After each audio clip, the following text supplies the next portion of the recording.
Galénica, somos ciencia y tecnología. Muito obrigada.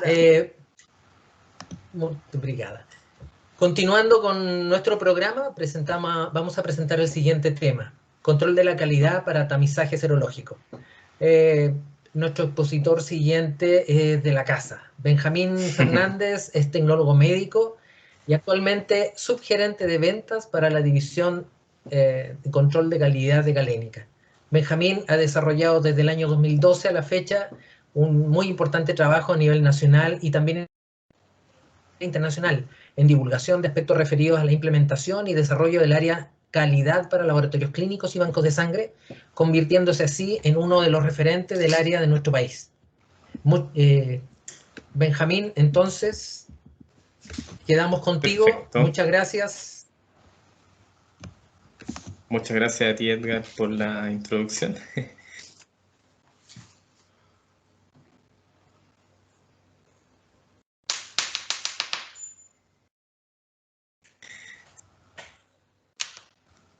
Así que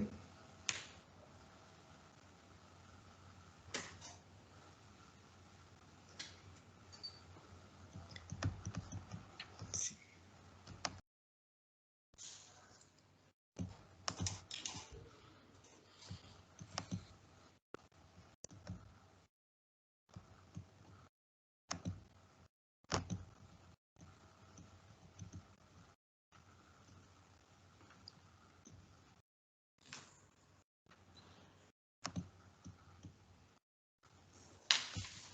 ¿Se ve la pantalla?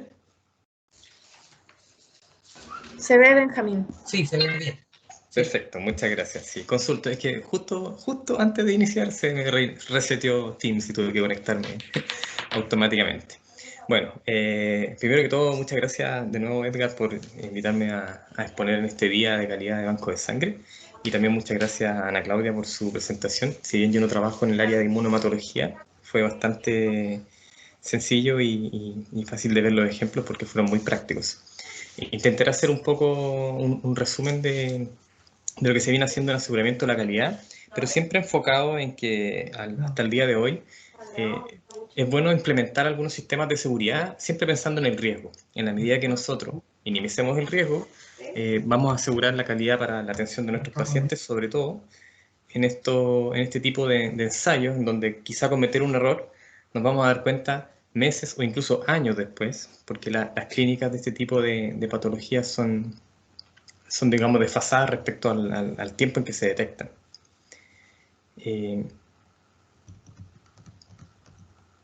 ¿Se ve todo bien, cierto? Sí. Sí, se ve bien. Muchas gracias. Muchas gracias. Bueno, ¿cómo implementar un SAIC correctamente? ¿Qué es SAIC? Las siglas de Control Estadístico Interno de la Calidad, de manera correcta. Bueno, primero, la premisa, que es como lo importante que tenemos que entender, es que es muy difícil controlar algo que no conocemos.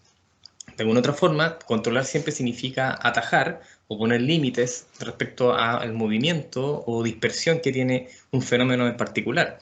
Por lo tanto, si yo no conozco ese fenómeno o ese universo que estoy estudiando, es muy difícil mantenerlo bajo control porque no entiendo cuáles son los rangos normales en los que se mueve.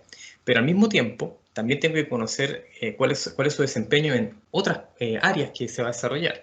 Por ejemplo, y en el caso particular, si yo voy a implementar quizá una técnica en serología infecciosa para tamizaje, necesito siempre conocer un poquitito qué es lo que voy a necesitar. Es una hepatitis C, por ejemplo, para qué lo voy a usar, para confirmación o para detección, etcétera, qué plataforma, qué metodología y sobre todo qué desempeño estoy esperando que tenga, ¿vale? Es decir, qué tanta sensibilidad, especificidad y por sobre todo precisión y que sea una técnica muy, muy estable para que me dé más seguridad. Entonces, luego de que entiendo qué es lo que necesito, de alguna forma entienden que cuando incluso uno entra a procesos licitatorios, lo ideal es tener bien claro qué es lo que estoy buscando para que de esa forma sea lo que se me ofrezca. De lo contrario, si yo lo hago demasiado abierto, quizás podrían aparecer cosas que ni siquiera son las que necesito. Y lo interesante es también conocer de antemano qué es lo que hay disponible en el mercado. O sea, si actualmente estamos utilizando quimiluminiscencia, electroquimiluminiscencia, ELISA, ELFA en algunos casos y distintas metodologías, bueno, ese es el universo en el que yo me voy a tener que mover.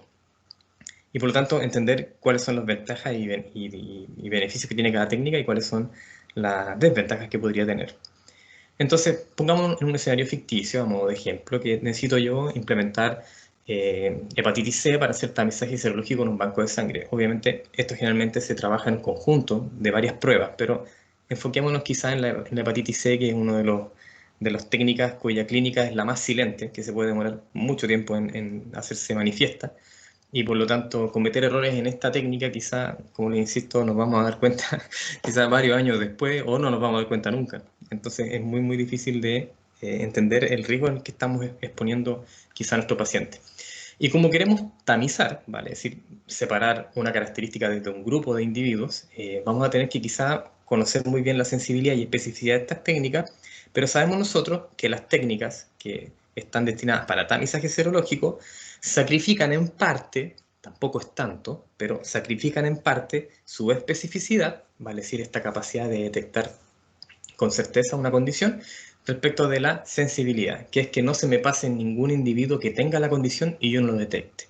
Entonces, en ese sentido ya sabemos que nuestra técnica tiene que tener una sensibilidad intachable, pudiendo de alguna manera, no lo queremos tampoco, pero pudiendo negociar un poco la especificidad hasta cierto punto. Tampoco es muy bueno en banco de sangre tener problemas de especificidad, porque podrían ser matraces que voy a empezar a eliminar, unidades de sangre que voy a perder. Hay alguien que inició su micrófono, si lo puede apagar, por favor. Entonces es importante que tenga buena sensibilidad y poner el foco ahí, pero no perder la especificidad, de lo contrario vamos a perder unidades de sangre que no es lo que queremos, imagínense. Sobre todo ahora en pandemia lo que menos queremos es perder unidades sanguíneas. Entonces, ¿dónde está esta información? Bueno, por supuesto en las instrucciones de uso de cada uno de estos ensayos. No tengo que esperar a que me los entreguen. Yo puedo activamente buscarlos en internet, hacer una revisión bibliográfica sencilla. A veces publicaciones científicas, tanto locales como internacionales, citan estos ensayos. Por lo tanto, a veces si yo quiero buscar compendio, no sé, aparece un estudio que dice evaluación de la sensibilidad o especificidad de tal técnica. Perfecto, yo puedo leer esa publicación científica, ¿no es cierto? Ojalá de revistas indexadas para que tenga cierta seriedad. Y de ahí puedo yo empezar a tener información sobre cómo andan estos métodos. Luego, al mismo tiempo, tengo que hacer sí o sí mis protocolos de evaluación para asegurarme que cuando esta técnica ya llega a mi laboratorio, tener yo definido qué le voy a hacer para evaluarla y demostrar si es que lo que yo estoy observando es directamente lo que está dentro de lo que definía ese equipamiento que iba a realizar. Otra cosa importante es que, por supuesto, cuando yo reviso un inserto, digamos, lo tomo y lo empiezo a recorrer, me voy a dar cuenta cómo se obtuvieron los datos, en este caso para sensibilidad. Y aquí lo importante es que, haciendo la reflexión que tenemos que hacer todos nosotros siempre, es que si yo simplemente me voy al dato de sensibilidad y especificidad y encuentro estos números que pueden ser 99,9 y muchos 9, 100%, etc., más que el número, lo que a mí me interesa es cómo se obtuvo ese número. ¿Cuál fue el estudio que se hizo para llegar a ese número? Porque de alguna otra manera, si ustedes se fijan y estudian el mercado, la mayoría de los ensayos van a hablar de un número de sensibilidad, digamos, idealmente muy alto. 99 con algo, 100%, pero cómo se llegó a ese número tiene mucha más importancia que el número en sí mismo. ¿Por qué? Porque dependiendo de la calidad de los materiales, yo puedo haber llegado a un número muy bueno, pero con una base científica muy baja, por lo tanto es casi de suerte que le pegué a ese número, o por el contrario puede ser un estudio de muy alta calidad, por lo tanto el dato que estoy teniendo es muy confiable.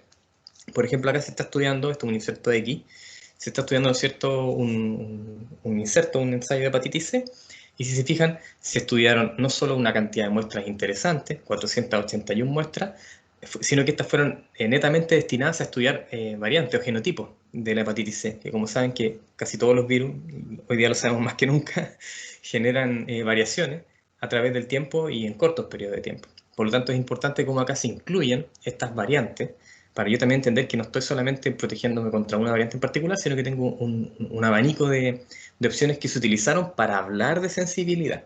Y ahí la importancia. Entonces, si yo tengo este estudio, luego lo comparo con otros dos más, me doy cuenta que en uno ni siquiera se preocuparon por estudiar las variantes, sino que netamente utilizaron cepas sin definirlas, sin estudiarlas. Ese, por supuesto, que tiene menos peso. Biológicamente y científicamente tiene menos peso, porque yo no sé si está muy enfocado en otro continente, que no es la realidad que voy a tener yo acá en Chile, en este caso, o en el país que corresponda a cada uno. Por lo tanto, hay que revisar y, como digo yo, descuartizar los insertos. Hay que revisarlos completamente, ver dónde está el dato, cómo se construyó ese dato. Entonces, se utilizaron 575 muestras, pero 481 de ellas ya estaban tipificadas, por lo tanto, pudieron llegar hasta ese nivel de detalle. Entonces, de alguna otra forma, de las instrucciones de uso que tengo disponibles, recuerden, no solamente fijarme en el porcentaje, sino que el primer paso de la calidad es ver en cómo se obtuvo ese dato, compararlo, hacer conclusiones, juntarse, reuniones, etc. Pero lo importante es determinar si es que ese número es o no es creíble o no es aplicable a mi realidad que tenemos, que cada día es más universal, pero de alguna forma pueden haber algunas variantes que sean particulares de un continente. Acá, por ejemplo, hay otra herramienta que puedo utilizar yo para comparar técnicas de serología, sobre todo de tamizaje serológico, que se llaman paneles de cero conversión. Entonces, con estos paneles de cero conversión que están disponibles en varias marcas, nosotros también tenemos disponibles, lo que yo hago de alguna forma es hacer competir varios ensayos y ver cuál de ellos detecta primero la positividad de una muestra que yo estoy estudiando. Estos paneles de cero conversión son muestras que están calificadas por criterios de exactitud diagnóstica. Lo que pasa es que a veces cuando está abierto mucho, si lleva 1 hora y media la página abierta, a veces se satura igual. ¿Hay algún micrófono abierto? Parece que... Entonces, lo que les estaba comentando es que estos paneles de cero conversión, que son estas muestras de pacientes seriados que bajo algunas circunstancias se contagiaron de la enfermedad, o mejor dicho, se enfrentaron a un posible contagio, se le hace un seguimiento a través del tiempo y luego se obtienen estas muestras seriadas. Luego que el paciente efectivamente cero convierte, esto se convierte en un material, y ya es un panel de cero conversión, por lo tanto tenemos muestras que van desde no reactividad hasta que la muestra se hace reactiva para la condición. Entonces con esto yo puedo ir comparando distintos ensayos. Aquí me puedo dar cuenta, por ejemplo, que los ensayos de tipo combo tienen mucha más sensibilidad que los ensayos de tipo solamente anticuerpos, por razones bastante obvias, porque voy a trabajar antígeno y anticuerpos funcionando de manera simbiótica o sinérgica, por lo tanto el pico de lectura va a dar mucho antes, ya que sabemos cómo son las infecciones, sobre todo las virales, que primero es un pico de antígeno, luego se combina con una respuesta temprana de inmunoglobulina, y luego termina principalmente siendo inmunoglobulinas. Y en el tiempo va cruzándose la IgG con la IgM, etc. Entonces, esto es importante tenerlo en cuenta si lo que yo estoy buscando es sensibilidad, y voy a tener la opción de hacer competir a varias plataformas. Bueno, los paneles de cero conversión es la herramienta correcta para poder acceder a este tipo de estudios. Y los podemos hacer de manera local, esto se ha realizado acá.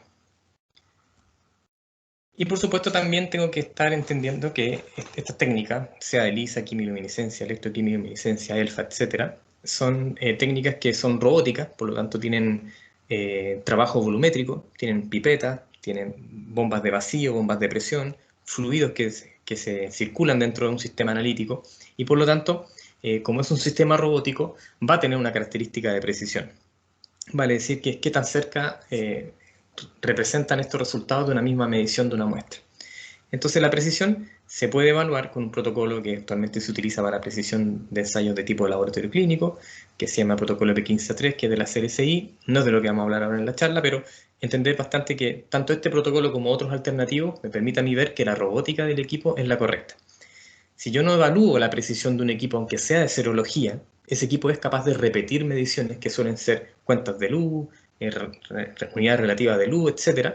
Esa repetibilidad que tiene el equipo, o precisión a largo plazo, que podría ser la intralaboratorio, es una forma como él me cuenta qué tal bien está robóticamente en la plataforma analítica.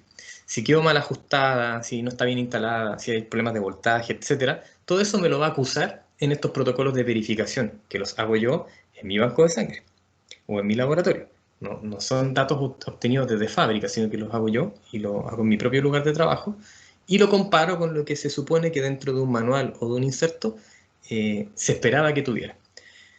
Si ustedes vuelven a su banco de sangre mañana, o si están en turno conectados, revisen los insertos de las técnicas de serología infecciosa que tienen actualmente en su banco de sangre y se van a dar cuenta que tiene especificaciones para precisión. Bien especificadas, fueron evaluados en la validación analítica, se establecieron protocolos. En el caso de los fabricantes tienden a utilizar un protocolo que se llama EP5, que también va en la versión A3, que es de precisión, digamos, compleja, tiene más datos, y por lo tanto me están diciendo, mira, yo tengo una especificación para precisión. ¿Y tú qué haces en tu banco de sangre? Vas a verificar si es que lo que tú tienes en tu lugar es comparable o no estadísticamente, y eso se hace con el protocolo de P15 a 13. Y para la sensibilidad y especificidad diagnóstica, que también es una prueba que se hace, hay un protocolo CLSI sugerido, que es el protocolo EP12, que es un protocolo para comparar resultados, pero de interpretación cualitativa, vale decir reactivo o no reactivo. Y este protocolo lo que permite es trabajar con sensibilidad diagnóstica y especificidad diagnóstica. Entonces, en conclusión, para pasar a la parte más de control de calidad como tal, en la rutina, es de suma importancia evaluar y comparar lo declarado en las instrucciones de uso de los kits disponibles en el mercado. O sea, esto se puede hacer, es gratis, están disponibles, es cosa de asignarse el tiempo suficiente para poder revisar cómo está el mercado, el estado del arte de este tipo de tecnologías. Y por supuesto, cada laboratorio y banco de sangre debería realizar evaluación de sus procedimientos de medida considerando el uso previsto. O sea, tengo que evaluar sensibilidad y especificidad, tengo una guía de referencia que utiliza X cantidad de muestras, ¿no es cierto?, que están calificadas correctamente, con un criterio de exactitud diagnóstico, que es la palabra que se utiliza, y también tengo que verificar la robótica, la parte de la precisión, que también repite este equipo que yo implementé, porque después voy a pipetear montones de muestras, y si no estoy seguro que quedó bien implementado, podría generarse algún error a futuro y no me voy a dar cuenta.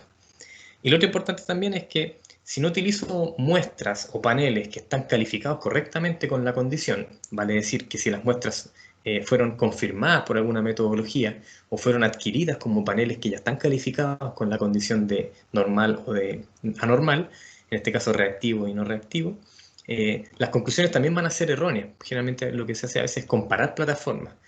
Yo tengo una plataforma A, voy a adjudicar una plataforma B, las paso muestras por la plataforma A y luego las proceso por la plataforma B y entiendo que con eso puedo hablar de sensibilidad y especificidad. Pero no, cuando yo lo que utilizo son equipo contra equipo, y son equipos de campo, que no son estándares globales ni son la mejor metodología que hay en el momento, lo que estoy haciendo es acuerdo. Por lo tanto, puedo ver qué tan de acuerdo están los dos equipos. Pero eso no es sensibilidad clínicamente hablando. Por eso que es importante que en ese protocolo que les comenté, P12, puedan acceder a él y darse cuenta de lo detallado que es la calidad del dato que voy a generar para tomar la conclusión correcta. Ahora vámonos a la parte de controlar, que es un poquito el cierre de esta presentación. Primero que todo, en serología infecciosa, siempre es importante, sobre todo ahora que ya recientemente se le está dando mucha más importancia a la serología, que hace un par de años que era un poquitito como, disculpen la expresión, pero un poquitito como el pariente menos cuidado dentro de un banco de sangre. Ahora ya tenemos mucha más información al respecto y se pueden hacer muchas más cosas en lo que es serología y la calidad y el análisis de riesgo. Tenemos entonces que en un inicio estos controles casi simplemente se utilizaban para utilizarlos como controles cualitativos. O sea que tengo un control que no da reacción y un control que da reacción. Y con eso se terminaba el control de calidad en serología infecciosa. Para cada uno de mis ensayos, hepatitis A, hepatitis B, hepatitis C, HTLV, Chagas, sífilis, etc. Yo simplemente con que el no reactivo diera no reactivo y el reactivo diera no reactivo, estaba todo bien, trabajábamos en confianza y parecía que no pasaba nada. En técnicas de ELISA, estos controles también ayudan a establecer el cutoff o valor de corte, por lo tanto son de procesamiento obligatorio en cada corrida analítica. Pero también sabemos que en quimiluminiscencia y electroquimiluminiscencia y ELFA también, estos controles también se procesan y también se han estado interpretando durante mucho tiempo simplemente como reactivo y no reactivo. Entonces, ¿qué es lo que está implementándose fuertemente hoy en día? Por suerte acá en Chile se está haciendo hace mucho tiempo y eso es bueno porque le baja el riesgo a la serología y al tamizaje serológico. Es pasar de un modelo cualitativo correctivo de control de la calidad serológico a un modelo cuantitativo predictivo, que es bastante distinto. El modelo cualitativo correctivo consiste en tener mis materiales control, un control no reactivo y un control reactivo, o incluso dos reactivos de distinta positividad, pero yo los voy a procesar y solo los voy a evaluar en base al texto que yo obtengo del resultado de luminiscencia, vale decir, de la interpretación contra un valor de corte. Entonces yo voy a tener mi control que es no reactivo y mi control que es reactivo y solo lo voy a evaluar de esa manera. Entonces voy a ir avanzando a través de los días y de repente va a haber un evento de QC que me dio incorrecto, vale decir, un control quizá no reactivo que se positivizó, o a lo mejor un control reactivo que ya no está dando reactivo. En este contexto, cuando yo trabajo con un control cualitativo y lo uso de manera cualitativa, no tengo información sobre desde cuándo que vengo yo con este error. Yo lo detecté hoy día, pero quizás de cuándo viene y qué información tenía yo antes. Y si yo lo reviso de esta manera, básicamente ninguna. O sea, el control simplemente me dijo sí, sí, sí, sí, y de repente no. Entonces, me falta información para tomar una decisión basada en el riesgo. Estoy simplemente atajando el error, entre comillas atajándolo, cuando ya lo tengo. Ya hubo un incendio, por algo el control negativo se positivizó o el control no reactivo se negativizó. Entonces, el desafío es alinearse con los nuevos, digamos, los nuevos protocolos internacionales. Acá está la guía CLCI C24 en su cuarta edición, que está pensada para el laboratorio, pero también, por supuesto, que esta parte de serología está muy vinculada a banco de sangre, y hace poquitito se empezó ya a trabajar un nuevo alineamiento de Alemania a través de RILIVAC, donde también se utiliza este sistema de control, y por supuesto también en Australia, que es el laboratorio de referencia de Australia, también está trabajando muy fuertemente este control cuantitativo. Incluso también en algunas guías latinoamericanas ya se empezó a hablar de utilizar esto de manera cuantitativa. Entonces, esto es importante que lo revisemos como un paso que ya debiese estar dado hace mucho tiempo, pero en caso de que no haya ocurrido, que algún laboratorio, el banco de sangre o laboratorio que haga serología no lo haya hecho, es el momento de hacerlo, porque esto te entrega información basada en el riesgo. Entonces, ¿qué es lo que se hace? El mismo material control que yo ya venía utilizando, o en el caso de querer darle un golpe un poquito más avanzado, si se quiere, puedo yo adquirir materiales de tercera opinión, que son materiales independientes que son trabajados para tener resultados y respuestas serológicas deseadas. Yo voy a empezar a medirlo, pero en vez de trabajar con el texto, con el no reactivo y reactivo, voy a trabajar con los ratios. Vale decir, los valores de la absorbancia partido por el cutoff, los valores de la luminiscencia partido por un valor de corte, ¿no es cierto? Pero básicamente voy a trabajar con los ratios, que es el número que yo después lo enfrento a un valor de corte y sé si está negativo o no, reactivo o no reactivo, perdón. Entonces, con ese número voy a trabajar, no con el texto final, sino con el número que yo estoy obteniendo de la lectura. Recuerden que ese es el ratio, no me interesa ni la luminiscencia ni la absorbancia, me interesa el ratio. Y estos valores los voy a empezar a trabajar estadísticamente para poder establecer límites de confianza. En otras palabras, voy a empezar a conocer el equipo para poder controlarlo correctamente. Entonces, dentro de las buenas prácticas para hacer este control serológico, necesitamos, por supuesto, tener un control no reactivo, que tenga una positividad, por cierto, o una negatividad, mejor dicho, que no se acerque al valor de corte tanto, y tener un control reactivo que esté más o menos entre las 3 veces el valor de corte, y ojalá uno un poquito más fuerte que esté cercano a 5 o 6. De alguna forma lo que estoy haciendo yo aquí es tener un control no reactivo, un reactivo débil y un reactivo fuerte. Entonces, con eso yo tengo más o menos más información para poder trabajar. En el caso que no haya disponible un control reactivo en dos condiciones, preferible trabajar con un reactivo débil, que es un poquito el más desafiante si se quiere para una plataforma. Por eso, si no tengo los recursos para tener todo tipo el abanico de controles, voy a apostar por aquel que le pega más o menos unas 3 hasta 5 veces máximo el valor de corte del equipamiento. Estos materiales, lo que yo voy a empezar a hacer es procesarlos en el equipo. Necesito que sea con mi equipamiento, con mis reactivos y mis lotes que tengo yo en mi laboratorio. No pueden ser los datos del vecino, tienen que ser los datos de mi laboratorio o mi banco de sangre. Y en el tiempo, en la medida que voy obteniendo distintos datos, lo que voy a empezar a hacer es tratarlos estadísticamente, pero de una manera muy sencilla, a través de una media aritmética, que es el promedio que utilizamos actualmente en cualquier planilla de Excel, etc. Y también con esos datos vamos a calcular desviaciones. O sea, voy a hablar de media, de promedio, de observaciones de datos, y también voy a tener una desviación o desvío estándar. Y estos datos, que se recomienda que sean de Ns largos, por lo menos de 90 o 120 días, porque la serología para efectos de precisión se ve muy afectada por los cambios de lote de reactivo, por lo tanto es importante esa variable incluirla en mi estudio de normalidad.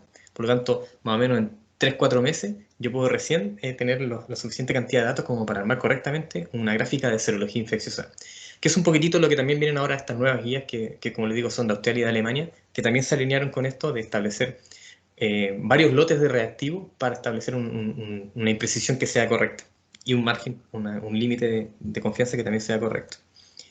Entonces, una vez que yo establezco mi media y mi desvío estándar, con una gráfica de Levi-Jennings, que lo hemos visto en la facultad, ¿cierto? A la media se le suma y se le resta un rango, 2 rangos y 3 rangos, y tengo más o menos un gráfico de normalidad. Voy a saber dónde se mueve normalmente el equipo dentro de mi laboratorio. ¿Qué gano yo con esto? Con implementarlo de esta manera. O sea, un control cuantitativo, entre comillas. Sabemos que no estamos midiendo la cantidad de virus, pero estamos midiendo una respuesta de luz que refleja la robótica del equipo y la confiabilidad que tiene. Que, por ejemplo, si vemos acá un gráfico ejemplo, si yo tengo un equipamiento y tengo mi gráfica armada con estos rangos que establecí, y voy haciéndole seguimiento a través del tiempo, y a partir de un momento me voy a dar cuenta que, a ver si puedo dividir un puntero, no sé si lo ven, a partir de un momento, más o menos al día 15, día 20, empieza a cambiar la precisión del equipo. En este gráfico se ve claramente que hay un equipo o una calidad al inicio y luego hay otra calidad a partir de cierto momento. O sea, el equipo de medición se empezó a volver impreciso. Entonces, ¿cuál es el problema de este control trabajado de manera cualitativa? Que si yo lo hiciera de manera cualitativa, acá he marcado en rojo, donde está dentro de la gráfica más o menos el valor de corte, que sería 1 para esta técnica, y si se fijan al principio estaban todas las muestras reactivas, estos son controles, y a partir de un momento una muestra dio no reactiva. Entonces, ¿qué se hizo en el banco de sangre? Ah, dio no reactiva, perfecto, vamos a revisar, y repitieron el control. Y les dio positivo o reactivo. Perfecto, se trabajó ese día. Al siguiente día se procesó este control y dio como resultado, voy a poner el puntero láser, ahí sí, y dio como resultado no reactivo. Perfecto, ¿qué hay que hacer? No, mira, ya también me pasó, pero lo que podemos hacer es quizá revisar los reactivos, volvieron a controlar y les dio reactivo. Después volvió a dar reactivo, después dio no reactivo y así. Entonces al final, si uno analiza esta gráfica de manera cualitativa, me falta información. O sea, solo tengo el texto de decir no reactivo, reactivo, no reactivo, reactivo. Y me perdí todo esto que estaba ocurriendo, y es que el equipo analíticamente básicamente es otro equipamiento. O sea, este equipo está completamente desajustado. Y está tan desajustado que la imprecisión que tiene es tan grande que él mismo, por un tema de aleatoriedad, interpreta las muestras como reactivas o no reactivas. Entonces, si yo lo hago de manera cualitativa, no me di cuenta de esto y lo fui corrigiendo día a día, me quedé tranquilo porque me volvió a dar reactivo, perfecto, todo bien, pero lo que tengo acá es un equipo que ya está fuera de especificaciones. Y este equipo en particular, lo que tenía malo era la pipeta. La pipeta principal estaba dañada. La primera técnica que gritó fue una de ellas, la que utilizaba menos volumen, como siempre, y en realidad no se dieron cuenta muy tarde, pero al hacer este análisis se determinó que empezó a fallar varias semanas antes de que pegó el problema principal. Entonces ese dato se pierde si yo lo hago de manera cualitativa y lo gano si lo hago de manera cuantitativa. Acá hay un nuevo ejemplo, también es un control, y este es un control que, si ustedes se fijan, en este caso, ninguno de estos datos deja de estar reactivo. Acá en el eje Y de esta gráfica, yo tengo los valores de positividad, el valor de corte es 1, acá la muestra más baja tiene un valor de 1,85, el control, perdón, y si yo me reviso esto, todos los resultados que estoy obteniendo acá están todos reactivos. Por lo tanto, si yo lo revisara de manera cualitativa, tengo que estar bien, que todo está bien, hasta que en algún momento me generó un problema. Acá lo lograron detectar a tiempo, no se alcanzó a generar el problema. ¿Por qué? Porque como lo revisaron de manera cuantitativa, se dieron cuenta que había una tendencia muy marcada hacia el descenso. Y esto tenía que ver con un tema, no me acuerdo bien si era de la temperatura del incubador, pero había un problema en el equipamiento que empezó a generar una caída en las lecturas, pero fue tan leve que la única forma de darse cuenta era haciéndolo en una gráfica. Pero si yo lo hubiese trabajado de manera cualitativa, no tengo esta información y me hubiese dado cuenta en el momento en que esa muestra quizás se negativiza, y ya a partir de ese momento quizás cuántos pacientes interpreté de manera incorrecta. Entonces es muy riesgoso trabajar el control solo cualitativo, y al hacerlo cuantitativo tengo esta ventaja que puedo ver tendencia y desplazamiento. Acá, por ejemplo, también un caso de otro equipamiento, otra técnica, en donde su control reactivo está en todos estos datos de manera correcta. Si yo los veo cualitativamente, o sea, están todas las muestras reactivas en los controles, por lo tanto está aprobado analíticamente, pero si yo lo reviso con el dato, la luminiscencia, el ratio, lo que me doy cuenta es que he tenido poblaciones distintas. Y en este caso particular era que este banco de sangre tomaba los reactivos de manera desordenada de su refrigerador y las técnicas estaban calibradas correctamente, entonces tomaban otro lote, no se daban cuenta, el equipo, como estaba calibrado, trabajaba, pero claro, aparecían estas poblaciones que estaban reflejadas en parte por el efecto de cambio que tiene cada uno de estos lotes de reactivos. Por lo tanto, cuando se revisó de manera cuantitativa, se dieron cuenta de esto y lo intervinieron para que hubiese más, o sea, fuese correctamente utilizado el material que había dentro de ese banco de sangre. Este es un caso de un control no reactivo que, si ustedes se darán cuenta, de nuevo, el valor más alto que da es 0,47, o sea, todavía no está reactivo este control no reactivo, pero extrañamente empezó a tener recobros, a ver lecturas de ese control no reactivo. Recuerden que el control no reactivo es importante que sea bien fabricado y que tenga anticuerpos de otras enfermedades para que entretenga un poco el kit y me avisen el momento en que pierde especificidad. Por ejemplo, problemas de temperatura o calibración a la temperatura incorrecta. Todo eso que me puede generar que el reactivo se entretenga y no mida lo que tiene que medir, eso yo necesito detectarlo y para eso necesito un control no reactivo que sea correctamente armado. Entonces aquí, de nuevo, gracias a un control cuantitativo del control no reactivo, se dieron cuenta que estaba ocurriendo algo que empezó a hacer recobros. Y esto también tenía que ver con el incubador. Hay una falla en el incubador, en el sensor que detectaba la temperatura, entonces es como cuando uno tiene un dedo fracturado y se toca todo el cuerpo y le duele todo el cuerpo. Aquí era lo mismo, el sensor estaba midiendo mal, entonces decía que estaba en la temperatura correcta, cuando con un sensor externo se dieron cuenta que no. Por lo tanto, esto solo lo puedo detectar yo si lo veo de manera cuantitativa. Esto con controles interpretados de manera cualitativa no me doy cuenta porque están todos no reactivos. Me perdí información y nuevamente aumenté el riesgo.